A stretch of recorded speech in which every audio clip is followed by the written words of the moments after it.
नमस्कार प्रिय दर्शकों, हाजिर हूं मैं जन्म कुंडली अध्ययन करने के लिए। एक जन्म कुंडली लेकर आप सबके सम्मुख उपस्थित हुआ हूं। यह जन्म कुंडली एक युवक की है। आइए हम सभी मिलकर इस जन्म कुंडली का अध्ययन करेंगे। मैं जन्म की तारीख आपको बता देता हूं, जन्म का स्थान, जन्म का समय, आप जन्म कुंडली का निर्माण कर लीजिए। इसके पश्चात इनके कुछ प्रश्न हैं, इनके प्रश्नों का जवाब हम इन्हीं की जन्म कुंडली से तलाशेंगे। तो जन्म की तारीख है 8 अगस्त सन 2000 और जन्म का जो समय है वो प्रातः काल का है 3:55 और जन्म का जो स्थान है वो राजस्थान राज्य का एक जिला है सिरोही, वहीं पर एक हिल स्टेशन है माउंट आबू, वहीं का इनका जन्म है। मैं जन्म काल के पंचांग से आपको अवगत कराता हूं। मंगलवार के दिन इन्होंने जन्म लिया। देखा जाए तो ज्योतिषीय बार सोमवार होगा, क्योंकि जन्म का जो समय है वो प्रातःकाल 3:55 का है। श्रावण मास शुक्ल पक्ष की नवमी तिथि को विशाखा नक्षत्र के चतुर्थ चरण का जन्म। ब्राह्मण वर्ण, राक्षस गण, वृश्चिक राशि, ये जल तत्व की राशि है और मंगल इस राशि के राशिश होते हैं। वर्ण है ब्राह्मण और गण है राक्षस। ध्यान से सुनिएगा, आज की जन्म कुंडली अध्ययन का ये जो कार्यक्रम है बहुत कुछ सीखने को आपको मिलेगा। तो ब्राह्मण वर्ण और राक्षस गण ये आपस में बहुत मैच नहीं करते। यहां ज्योतिष शास्त्र में वर्ण गण इनका बड़ा ही महत्व है। ब्राह्मण वर्ण का अर्थ जाति नहीं, ब्राह्मण वर्ण का अर्थ व्यक्ति दयालु हो, व्यक्ति किसी भी घर में जन्मा हो। ब्राह्मण वर्ण का अर्थ है कि स्वभाव से वो परोपकारी हो, सदकार्य करने वाला हो। उसके अब जरूरी नहीं है किसी ऐसे परिवार में जन्म लिया हो जहां व्यवसाय ही मांस बेचने का चलता हो, तब भी उस जातक के अंदर ये काम करते हुए भी उस जीव के प्रति दया हो। तो ये ब्राह्मण वर्ण का स्वभाव है। परंतु गण राक्षस ये मैच नहीं करता। अगर स्वभाव में यहां देखें तो उग्रता, क्रोध। राक्षस गण के बारे में मैं सदैव कहा करता हूं कि 3 गण में अगर देखें तो मनुष्य कैसा है कि वह हथियार डाल देता है, देव परिस्थितियों के अनुसार निर्णय लेता है और राक्षस का स्वभाव होता है कि सदैव परिस्थितियों को अपने अनुरूप किया जाए। आइए जन्म कुंडली की ओर चलते हैं। कुंडली इनकी मिथुन लग्न की आप देख रहे हैं। 21 अंश 29 कला, पुनर्वसु नक्षत्र, ये गुरु का नक्षत्र होने के चलते इसे बढ़िया माना जाएगा। जातक के अंदर ये जो ब्राह्मण वर्ण वाली बात है उसका बहुत हद तक लक्षण देखने को मिलेगा। बढ़िया है ये। परंतु अगर आप देखें तो केंद्र आपको पूरी तरह से खाली दिखाई पड़ेंगे। लग्नपति का जाकर के धन भाव में बैठना 7 अंश 32 कला के साथ वृद्ध अवस्था के, क्योंकि कर्क राशि में बैठे हैं। लग्न के पास अच्छा बल है, लग्नपति जाकर के धन भाव में, और कैसे हैं तो अति शत्रु होकर के, क्योंकि चंद्रमा की राशि में बैठे हैं और चंद्रमा के साथ तात्कालिक उन्होंने शत्रुता कर ली है। अति शत्रु। अब जरा देखिए, लग्नेश का धन भाव में होना, धनेश का कुंडली के षष्ठ में और षष्ठेश का कुंडली के धन में, यहां परिवर्तन तो हुआ है, लेकिन याद रखिए कि जन्म कुंडली में सभी परिवर्तन अत्यंत श्रेष्ठ नहीं कहे जा सकते। जैसे कि ये परिवर्तन ज्योतिषशास्त्र कहता है कि धनेश और षष्ठेश का परिवर्तन जातक के जीवन काल में धनहीनता का उसे शिकार बना देता है, दरिद्रता का योग बनाता है। यह कमजोर स्थिति हुई। अब यहां देखें तो राहु और केतु की चर्चा जरूर करनी होगी, क्योंकि चलित में और संभव है कि कुछ जगहों पर, कुछ सॉफ्टवेयर इत्यादि में भी राहु यहां लग्न में आपको दिखाई पड़ेगा। तो कुल मिलाकर के राहु अगर चलित में देखें तो फल यहीं का दे रहा है। लेकिन कैसा है राहु? तो मृत अवस्था में। प्रिय दर्शकों, राहु और केतु के बारे में जानते हैं। बाकी के ग्रह 4 से 5 में जाएंगे, लेकिन राहु 4 से 3 में आएंगे। अब राहु की जो स्थिति है आपके पास, अगर हो सकता है कुंडली में राहु लग्न में दिखाई पड़ रहे हैं, तब भी मेरे पास चलित में राहु लग्न का प्रभाव देते दिखाई पड़ रहे हैं, लेकिन वो मृत अवस्था में है तो प्रभाव कहीं ना कहीं नगण्य। परंतु मैं हमेशा कहा करता हूं कि ग्रह कभी मृत नहीं होते, वो तो यत पिंडे तत् ब्रह्मांडे सूत्र को लागू करने के लिए बनाया गया कि हमारे तरह ही ग्रह हैं। तो यहां पर राहु और केतु का प्रभाव नगण्य है, कमजोर है। नगण्य मतलब कमजोर। अब आइए हम बाकी की चीजों की ओर लेकर के चलते हैं। इस कुंडली के लिए, मिथुन लग्न के लिए सर्वाधिक योग कारक ग्रह किसको माना गया है? तो शुक्र को, जो कि जाकर के जन्म कुंडली के तृतीय भाव में बैठे हैं और कैसे हैं तो 7 अंश 37 कला के साथ। इस सर्वाधिक योग कारक ग्रह इन्हीं को माना गया है। अब एक चीज और गौर करिए, इस कुंडली में भाग्यपति बने शनि जन्म कुंडली के 12वें भाव में बैठे हैं, लेकिन भाग्य कारक गुरु के साथ बैठे हैं, जो कि अच्छा है। और वहां वो शनि द्वितीय भाव में बैठ करके धन भावगत सूर्य, मंगल, बुध और राहु, इन सभी को अपनी तीसरी दृष्टि से देख रहे हैं। हालांकि बुध की, शनि की स्थिति को भी देखें तो बहुत बली नहीं है। कृत्तिका नक्षत्र में सूर्य के नक्षत्र में बैठे हैं और उनकी दृष्टि पड़ रही है यहां पर द्वितीय भावगत सूर्य और मंगल पर। उनकी दृष्टि का पड़ना कहीं ना कहीं जातक के लिए आंखों से संबंधित, ये युवक की कुंडली है, पुरुष की कुंडली है, फलतः दाहिनी आंख में परेशानी की संभावनाओं को प्रबलतम रूप से दिखा रहा है। संभव है कि सूर्य और मंगल एक साथ बैठे हैं तो दाहिनी आंख का ऑपरेशन तक जीवन काल में ये करा दे। एक और चीज यहां गौर करिए, इस जातक की कुंडली में चंद्रमा विशाखा नक्षत्र में 2 अंश 1 कला के साथ वृश्चिक राशि में बैठे हुए हैं, नीच राशि में है। और ऐसे चंद्रमा पर शनि की, हालांकि गुरु की भी दृष्टि पड़ रही है, परंतु शनि की दृष्टि का पड़ना विषयोग। और एक और चीज आप अगर गौर करें तो चंद्रमा के दोनों तरफ कोई ग्रह नहीं, शनि की दृष्टि, और साथ ही साथ शनि की दृष्टि सूर्य पर भी है। अभी कुछ दिन पूर्व आपको मैंने बताया था कि यह डिप्रेशन का भी योग है। जन्म कुंडली में इसे बहुत हद तक डिप्रेशन के लक्षणों से जोड़कर देखा जाएगा। अच्छी बात क्या है कि डिप्रेस्ड होने में वैसे तो कोई भी हो सकता है, ऐसा नहीं है कि किसी कुंडली विशेष की बात है, डिप्रेशन किसी को हो सकती है, परंतु यह देखना जरूरी है कि जातक के अंदर आत्मविश्वास कितना है। तो वो आत्मविश्वास का कारक सूर्य जो है वो 21 अंश पर, और मंगल पराक्रम का वो नीच राशि में जाकर के द्वितीय भाव में बैठा है। खैर, इनके कुछ प्रश्न हैं, आइए इन प्रश्नों की ओर मैं आपको लेकर के चलता हूं। मैं बैंक की तैयारी कर रहा हूं, क्या मुझे बैंक में सरकारी नौकरी मिल जाएगी? इस जातक को वर्तमान समय में बुध की महादशा प्रारंभ हुई है, और बुध की महादशा 17 साल की होती है, आप जानते हैं। उसमें से कुछ समय निकल गया है, यानी अभी पूरा का पूरा समय इस जातक का बुध की दशा में गुजरने वाला है। मिथुन लग्न की कुंडली में बुध जो कि लग्नेश होकर के धन भाव में बैठे हैं। प्रिय दर्शकों, यहां एक सूत्र आप समझ लीजिएगा कि जन्म कुंडली के बारे में केंद्र अगर खाली हो तो कहीं ना कहीं पूरी जन्म कुंडली कमजोर पड़ जाती है।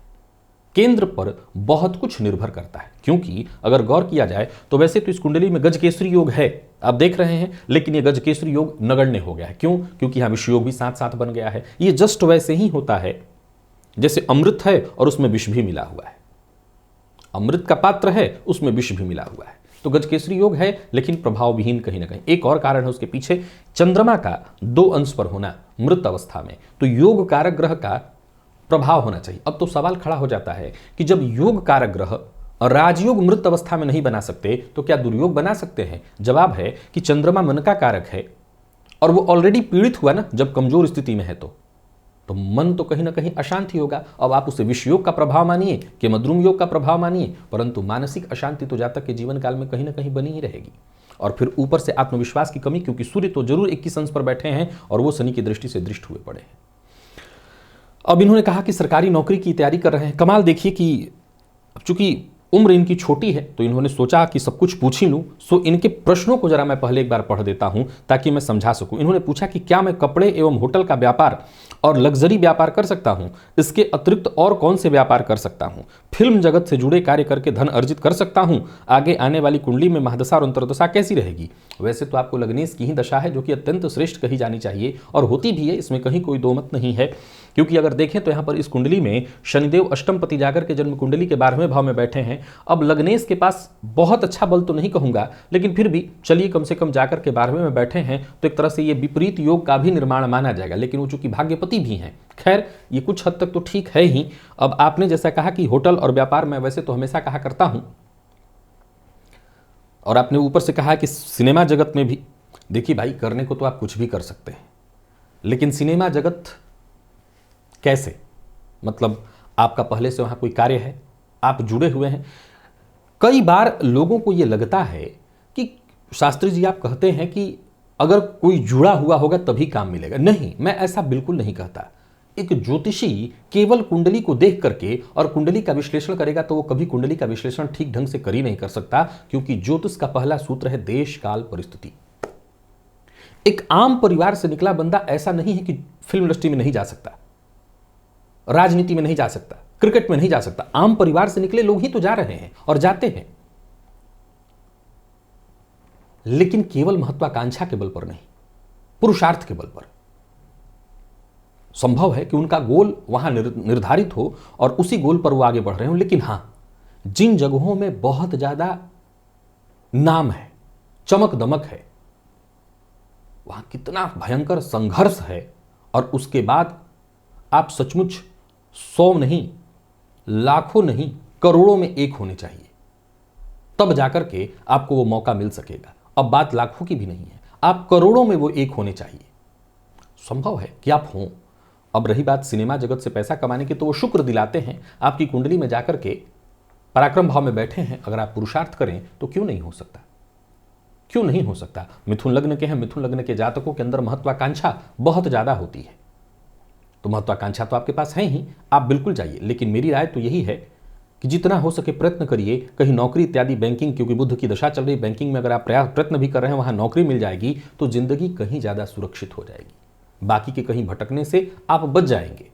बाकी वैसे मैं इस लग्न के लिए हमेशा कहा करता हूं कि इस लग्न के जातक जन्मजात कंसल्टेंट होते हैं, परामर्श देने वाले होते हैं। परामर्श देने से संबंधित कोई भी काम करके वैसे भी आप सफलता हासिल कर सकते हैं, लेकिन ज़्यादा बेहतर और ज़्यादा सुरक्षित है कि आप बैंकिंग के फील्ड में चले जाइए, वहीं नौकरी ले लीजिए, सुरक्षित जीवन जिएंगे। एक कारण और है, जितनी महत्वाकांक्षा बढ़ेगी उतने डिप्रेशन के चांस और ज़्यादा बढ़ जाएंगे। आपकी कुंडली में मैं कह चुका हूं कि कुछ ऐसी परिस्थितियां हैं जैसे धनेश और षष्ठेश का परिवर्तन हो जाना, धन भावगत इन सभी ग्रहों पर शनि की दृष्टि का पड़ जाना, 2 केंद्रों के स्वामी बने गुरु का जाकर के 12वें भाव में बैठना, इस बात की सूचना कहीं ना कहीं दर्शा रहा है कि कार्य क्षेत्र में अनवरत परेशानी रहेगी, लगातार संघर्ष बना रहेगा। उससे बचाव का एकमात्र तरीका है कि आप सरकारी नौकरी में ही चले जाइए। अब देखिए इनकी कुंडली में एक और अच्छा योग आपको मिलेगा कि चंद्रमा से शुक्र 10वें हैं, जिसे अमला योग कहा गया है, लेकिन यह चंद्रमा बहुत बलकारक स्थिति में नहीं है, वो बेहद कमजोर दिखाई पड़ रहे हैं। खैर, एक समस्या और है, इनकी कुंडली को अगर आप देखते हैं तो षडबल में सबसे बलवान आपको इनके चंद्रमा और मंगल दिखाई पड़ेंगे, और ये दोनों के दोनों ग्रह नीच राशि में बैठे हैं। विशेष करके मिथुन लग्न की कुंडली में मंगल का बहुत बलवान होना, मैंने बताया था कि यदि आपकी जन्म कुंडली में अकारक ग्रह मृत अवस्था में, अस्त अवस्था में है तो ये ज्यादा अच्छा है। मंगल अस्त है, ये अच्छी बात है, मंगल इनका अस्त है, ये अच्छी बात है। चंद्रमा भी षडबल में उतने ही बली हैं जो कि प्रबल मानसिक अशांति और परेशानी का कारण बन रहे हैं, क्योंकि नौमांस देखने से भी पता चलता है कि वो चंद्रमा नौमांस में भी राहु के साथ युति बनाए हुए हैं। अब आगे इन्होंने पूछा है कि लग्जरी तो मैं कह चुका हूं कि व्यापार की जगह सबसे बेहतर है नौकरी, उसी पर फोकस करिए। मैं एक लेखक बनना चाहता हूं, क्या मेरी लिखी किताबें विश्व भर में प्रख्यात होंगी और क्या मैं उससे अपार धन अर्जित कर लूंगा? भाई अपार कर पाएंगे कि नहीं, लेकिन एक बात मैं आपको और बताना चाहता हूं, इस लग्न में जहां की चंद्रमा पीड़ित हैं, इसमें कहीं कोई दो मत नहीं कि आप कल्पना अच्छा कर लेते होंगे, क्योंकि गुरु की दृष्टि चंद्रमा पर है। लेकिन विश्वास मानिए, मैं नहीं जानता आपको, आपसे मिला नहीं, बात नहीं किया, पर यह जानता हूं कि आप कभी भी बाकायदा किसी चीज पर टिक नहीं सकेंगे। ये लेखन भी उसी में से एक है। कुछ दिन आपने कहीं पढ़ाई की और आपको संभवतः लगने लगा कि अब मैं लेखन भी कर सकता हूं, लेकिन आप टिकेंगे उस पर भी नहीं।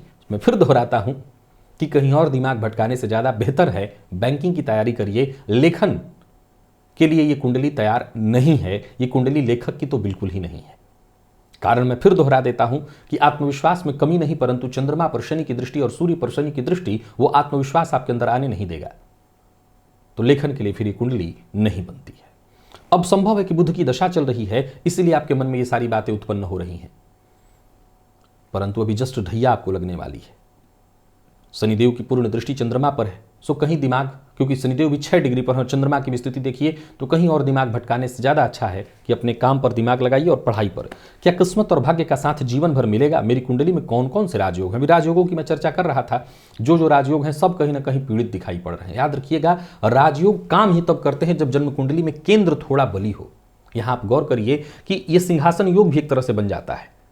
केतु का कुंडली अष्टम में होना आकस्मिक धनदायक, लेकिन कहीं ना कहीं अब यही केतु राहु को ही ले लीजिए, मृत अवस्था में है, इनका प्रभाव बेहद कमजोर पड़ जा रहा है। तो सबसे ज्यादा जरूरी होता है कि जन्म कुंडली में केंद्र में ग्रह दिखाई पड़े, जो कि नहीं दिखाई पड़ रहा है। रही बात किस्मत, तो भाग्यपति जाकर के कुंडली के 12वें भाव में भाग्यकारक के साथ बैठे हैं। मैंने अभी थोड़ी देर पहले कहा कि भाग्य का साथ यहाँ मिलेगा, लेकिन उसके लिए भी आपको निरंतर संघर्ष करना पड़ेगा। और सबसे बड़ी बात क्या है कि कर्मेश चले गए हैं 12वें भाव में, जो कि इस बात की सूचना देते हैं कि कार्य क्षेत्र में स्थिर नहीं रखने देंगे। तो बहुत जरूरी है कि आप कोई भी कार्य करिए उस पर टिकने का प्रयत्न करिए, क्योंकि लग्न पाप कर्तरी में, लग्न जब पाप कर्तरी योग में चला जाता है तो जातक को जीवन काल में कोई भी वो कार्य करे उसे लगातार सफलता नहीं मिलती। पहले तो उसके काम बाधित होते हैं, बनता काम अंत में जाकर के बिगड़ जाता है, तो कुछ ना कुछ परेशानी उसके जीवन काल में लगी रहती है। ये आपके साथ भी लगा रहेगा। सो सबसे जरूरी है पहले कोई स्थिर काम किया जाए आपके द्वारा, उसी में आपकी सेफ्टी है। विदेश में सेटल या विदेश यात्रा के प्रबल योग कुंडली में हैं। महाधनी एवं आकस्मिक धनलाभ योग हैं। कुंडली में करोड़पति अरबपति बनने के योग हैं। हाँ, क्यों नहीं है? अगर आप मेहनत करें, प्रयत्न करें तो क्यों नहीं हो सकता। अगर देखें तो वैसे तो ये महाधनी योग ही बन रहा है, परंतु अब चूंकि यहां पर मैंने अभी भी बताया कि यहां परिवर्तन जो हो गया है, इसके चलते धन संचित होने के योग नहीं आते। हां, धन आएंगे। अभी बीते दिनों एक सूत्र मैंने आपको समझाया था अपने कार्यक्रम में कि अचल संपत्ति और चल संपत्ति होने का योग। तो यहां पर अगर चल संपत्ति अचल संपत्ति भाव पर देखें तो पाप ग्रह की दृष्टि पड़ रही है और लाभपति भी कहीं ना कहीं नीच राशि में, धन आएगा, धन संचित होने के बहुत अच्छे योग नहीं है इस कुंडली में। तो कोई बात नहीं है, जरूरी नहीं है कि सब कुछ संचित करे, धन आगमन हो। रही बात विदेश सेटल होने की, तो स्वदेशपति जाकर के धन भाव में, विदेशपति जाकर के पराक्रम में और परमानेंट विदेशपति जाकर के कुंडली के विदेश में बैठे हुए हैं। बैंकिंग के थ्रू भी एक योग बनता है कि आप नौकरी करते करते आगे चल करके, विशेष करके अगर सरकारी नौकरी में आप हों तो एक संभावना बनती है विदेश जाने की। शायद ये स्थिति आपके जीवन काल में आ जाए। बुध की दशा चल रही है, वो लग्नेश हैं और आगे मौका तो आपको मिलेगा ही मिलेगा। बुध के बाद अगर देखें तो केतु के बाद शुक्र, और कमोबेश ये स्थिति आपके जीवन काल में आएगी। संभव है जीवन के मध्यावधि में हो, नौकरी में रहते विदेश आप जा सकते हैं, तो इसमें कहीं कोई दो मत नहीं, आप प्रयत्न जरूर करिएगा। और रही बात अरबपति और खरबपति, तो बैंकिंग में नौकरी हो जाए, बैंक में नौकरी हो जाए तो प्रायः पैसे देखने का तो मौका मिल ही जाता है। अब देखिए, एक बात हमेशा ध्यान रखिए, सपने बड़े होने चाहिए, ये बहुत अच्छी बात है। जितने बड़े सपने, उन्हें प्राप्त करने के लिए इंसान प्रयास बड़ा करेगा, लेकिन केवल फितूर के सपने नहीं होने चाहिए। फितूर के सपने बड़े खराब हैं, वो इंसान को कहीं जाने नहीं देते। अरबपति और करोड़पति बनने का अगर लक्ष्य तय किया है तो उसके लिए उतनी ही मेहनत चाहिए। तो आप जरूर करिए प्रयत्न। बस मैं फिर दोहरा देता हूं कि आपका चंद्रमा पीड़ित मुझे दिख रहा है और डर है कि कहीं ऐसा न हो कि ये सारी बातें फितूर सिद्ध हों और डिप्रेशन योग जो यहां मैं देख चुका हूं वो कहीं कारण न बन जाए। तो फोकस करिए, फुल फोकस, और अपने काम पर लगिए, मेहनत करिए, प्रयास करिए। जो भी मौका आपने ठाना है, जो भी आपने तय किया है कि हमें सरकारी नौकरी चाहिए, उसी के लिए प्रयत्न करिए। यहाँ सूर्य भी मैं पीड़ित देख रहा हूं, आसान तो वो भी नहीं दिखाई पड़ता, पर मैं फिर भी चाहता हूं यही करिए। अंततो गत्वा अगर मान लिया जाए कि वो न हो, तब फिर मैं आपको बता देता हूं कि वैसे मैंने कहा ये कंसल्टेंट बनने की कुंडली होती है, नहीं तो कपड़ा, कॉस्मेटिक, खाना पीना, रेस्टोरेंट इत्यादि से संबंधित चीजों का भी काम करके आप पैसा हासिल कर सकते हैं। और नहीं तो फिर बाद में विदेश जाने की सोच ही लीजिएगा। अष्टमपति जाकर के 12वें में बैठे हैं, जाकर के विदेश में रहिए, वहीं पर नौकरी वगैरह करिए। विवाह किस वर्ष में होगा, पत्नी कैसी होगी, वैवाहिक जीवन कैसा होगा, संतान होने में कोई परेशानी तो नहीं होगी, और संतान सुख कैसा होगा, पत्नी और संतान होने के बाद भाग्य में वृद्धि होगी, ग्रहों की स्थिति कैसी है। ठीक है, सप्तम पति जाकर के 12वें भाव में बैठे हैं तो भाग्य वृद्धि की तो बात अभी फिलहाल मैं क्या कहूं। विवाह जब भी करिए कुंडली मिलाकर के करिएगा, और जन्म लग्न से, चंद्र लग्न से, वैसे तो आप मांगलिक मुझे नहीं दिखाई पड़ते, सूर्य लग्न से हैं, बट चलेगा, कोई दिक्कत नहीं उससे। सूर्य और शुक्र दोनों से हैं, खैर उससे चलेगा, कोई दिक्कत नहीं। कुंडली मिलाकर के विवाह करिएगा। कब तक विवाह हो, देखिए सप्तम भाव की स्थिति क्या है कि यहाँ चंद्रमा वैसे पापग्रह नहीं है, नहीं तो ये चंद्रमा अगर पापग्रह होते तो सप्तम भाव भी पाप मध्यत्व में आ जाता। तो सप्तम भाव पाप मध्यत्व में तो नहीं है, लेकिन सप्तम पति जाकर के 12वें भाव में बैठे हैं और सप्तम भाव पर किसी भी शुभ ग्रह की दृष्टि नहीं है। असल में देखा जाए तो इस कुंडली में सप्तम भाव की स्थिति पर भी जरा अगर आप लोग गौर करें तो पाएंगे कि इनका सप्तम भाव भी सुप्त अवस्था में आपको दिखाई पड़ेगा, क्योंकि किसी भी ग्रह की दृष्टि सप्तम भाव पर आपको दिखाई नहीं पड़ेगी। यही कमोबेश स्थिति अगर देखें तो इनकी कुंडली में दसम भाव का भी दिखाई पड़ रहा है। राहु की दृष्टि है, लेकिन वो राहु की दृष्टि, चूंकि राहु अगर लग्न का प्रभाव दे रहे तो बेहद क्षीण दृष्टि है, तो उसमें बल नहीं, तो उस अवस्था में इनका कहीं ना कहीं इनकी जन्म कुंडली का दसम भाव भी आपको सुप्त दिखाई पड़ेगा। अब अगर आप इनकी कुंडली में इनके लग्न की स्थिति को भी देखेंगे तो आप पाएंगे कि लग्न से भी कोई ग्रह संबंध नहीं बना रहा है। देखिए, आपने जितनी बातें कही हैं अभी इसमें फिलहाल इतना मैं कहना चाहता हूं, मेहनत करिए, प्रयत्न करिए, आगे जीवन में समय तय करेगा, बहुत कुछ बातें भी बदलने वाली हैं और बनेंगी। कुंडली के कुछ भाव सुप्त हैं जो कि संघर्ष की ओर और बहुतायत संघर्ष की ओर इशारा कर रहे हैं। संघर्ष करिए। बाकी रही बात संतान इत्यादि, तो कुंडली मिलाकर के विवाह होगा तो संतति वगैरह के सुख भी मिल जाएंगे। वैसे आपकी कुंडली में शुक्र के पास ठीक ठाक बल है, और संतान भाव की स्थिति को देखें तो संतान भाव पर वैसे तो मंगल की दृष्टि दिखाई पड़ रही है। संतान कारक देव गुरु बृहस्पति 12वें में चले गए हैं और संतान भाव से ही उन्होंने षडाष्टक योग बना दिया है। तो ये बातें भी कहीं ना कहीं अभी चिंता की हैं। सो जब भी विवाह की चर्चा है तो एक ही बात है, बाकायदा कुंडली मिलाकर के आपका विवाह होना चाहिए। क्योंकि अगर हम अच्छा विवाह चाहते हैं तो पहले कुंडली मिलाएं और कुंडली मिलाकर के विवाह करें, तो कहीं ना कहीं जाकर के बातें बहुत हद तक ठीक हो सकती हैं। बाकी तो ठीक है, विवाह के बाद हर किसी का भाग्योदय होता है, आपका भी होगा, कुंडली मिलाकर के करिएगा। कुंडली में भूमि भवन वाहन का सुख है, भविष्य में कोई बीमारी का योग तो नहीं है, दीर्घायु हैं कि अल्पायु हैं, दुश्मन से कोई खतरा तो नहीं, कर्ज ले सकता हूं, रत्न कौन सा धारण करूं, फिलहाल मैंने मूंगा और पुखराज धारण कर रखा है। सबसे खतरनाक रत्न धारण कर रखा है। प्रायः लोग रत्न धारण करते समय कुछ भी नहीं सोचते। मिथुन लग्न की कुंडली के लिए मूंगा मारक रत्न है। सो सबसे पहले आपको मूंगा हटाना चाहिए और भूल कर भी उसे धारण नहीं करना चाहिए। वहीं आपको गुरु का भी रत्न धारण करने की कोई आवश्यकता नहीं। अगर हम लग्न और लग्नेश को बलि करने की सोचें तो सवाल ही नहीं उठता है। तो इस लग्न के लिए रत्न बनता कौन है? बुध आपकी कुंडली में द्वितीय भाव में बैठे हैं, सो बुध का रत्न भी आप धारण न करें, क्योंकि वो तात्कालिक शत्रुता में है। सबसे पहले तो गणेश जी की आराधना करें। आपने जैसा कि पहले पूछा है, कुंडली में भूमि भवन वाहन पैसा आएगा तो सब हो जाएगा, ये सब कोई बहुत बड़ी बात नहीं। चतुर्थपति जाकर के द्वितीय भाव में बैठे हैं, गुरु की दृष्टि जरूर है चतुर्थ भाव पर, सो भूमि भवन वाहन का सुख आपको मिल जाएगा। बीमारी की बात अगर करूँ तो चंद्रमा जन्म कुंडली के षष्ठ भाव में बैठे हैं, जो कफ जन्य रोग, मानसिक अशांति और डिप्रेशन का रोग मैं ऑलरेडी बता चुका हूँ, आंखों से संबंधित परेशानी बता चुका हूँ। खान पान पर नियंत्रण बहुत जरूरी है, क्योंकि ज्यादातर रोग खान पान के चलते, और पाइल्स रोग की भी शिकायत आपकी कुंडली में मुझे दिखाई साफ साफ पड़ रही है। रही बात दीर्घायु और अल्पायु की, तो मुझे इस कुंडली में लग्न का मान 21 अंश दिखाई पड़ रहा है। शनि आपकी कुंडली में 6 और अष्टम भाव के स्वामी भी शनि जाकर के जन्म कुंडली के 12वें में 8वें से 8वां सूर्य के पास भी बल जैसा देखा जाए तो 21 अंश का है। तो आयु ठीक है, आयु को लेकर के कोई खतरा तो ज्यादा नहीं कहा जाएगा, तो वो सब कुछ ठीक है। रही बात दुश्मन से कोई खतरा, वाणी पर नियंत्रण नहीं रखिएगा तो आजीवन दुश्मन से खतरा रहेगा, क्योंकि आपकी कुंडली बताती है, मिथुन लग्न के बारे में मैं हमेशा कहा करता हूं, क्षणे रुष्टा क्षणे तुष्टा, और वाणी पर नियंत्रण न रख पाने के कारण आपके शत्रु हमेशा बनेंगे। ऊपर से रही बात कर्ज की, तो कर्ज ले सकते हैं, कर्ज लेने की मनाही मैंने नहीं की है, लेकिन याद रखिएगा कर्ज देना दिलाना दोनों आपको मुसीबत में डालेगा। और अगर बहुत आवश्यकता ना हो तो कर्ज भी आप मत लीजिए, क्योंकि आपकी कुंडली कहती है कि कर्ज में एक बार अगर आप फंस जाएं तो कर्ज से मुक्ति नहीं मिल पाएगी, आजीवन ऋणी रह जाएंगे। तो वैसे तो प्रयास यही करिए कि कर्ज लेने से बचिए। इस सब का सरल उपाय यही था, मैंने कहा था नौकरी के लिए प्रयत्न करिएगा, नौकरी करेंगे ज़्यादा अच्छा रहेगा जीवन में। और रही बात रत्न की, तो मूंगा और पुखराज दोनों धारण नहीं करना है। आपने पूछा है कि क्या मैं शुक्र और बुध का रत्न भी धारण कर सकता हूं? बुध का रत्न न करें, भविष्य में आपको शुक्र का रत्न धारण करने की सलाह मैं देता हूं। शुक्र का रत्न आप धारण करिएगा।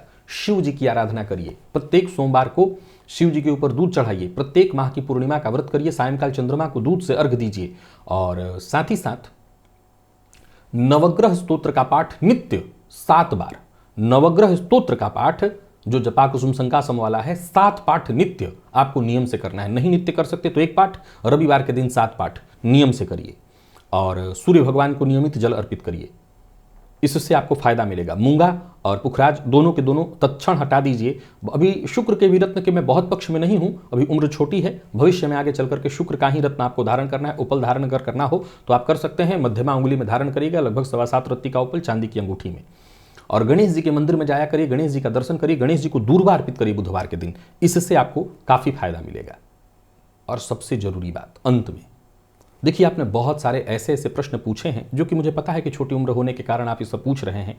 जीवन में जब उम्र आपकी बढ़ेगी, जब थोड़ी सी समझ बढ़ेगी, तब पता चलेगा कि संघर्ष है, और संघर्ष करिए। ये भी कर लूँ वो भी कर लूँ नहीं, एक साधे सब सधे, सब साधे सब जाए। एक चीज साधिए और तब कदम आगे बढ़ाइए। इस कुंडली को मैं फिर दोहरा रहा हूं आखिर में, संघर्ष बहुत ज्यादा है, और संघर्ष इतना है कि वो आसानी से नहीं छोड़ेगा। लगिए, प्रयत्न करिए, सूर्य भगवान की आराधना करिए, उसी से राहत मिलेगी। प्रिय दर्शकों, वैसे तो ये बालक अभी बहुत छोटा ही है उम्र का, अगर आप इनके लिए कुछ कहना चाहते हैं, इस जन्म कुंडली के संबंध में आपके मन में कोई विचार उत्पन्न हो रहा है, आपका स्वागत है, कमेंट अवश्य लिखिए। आज के लिए बस इतना ही, इजाजत दीजिए, पुनः मुलाकात होगी, तब तक के लिए नमस्कार।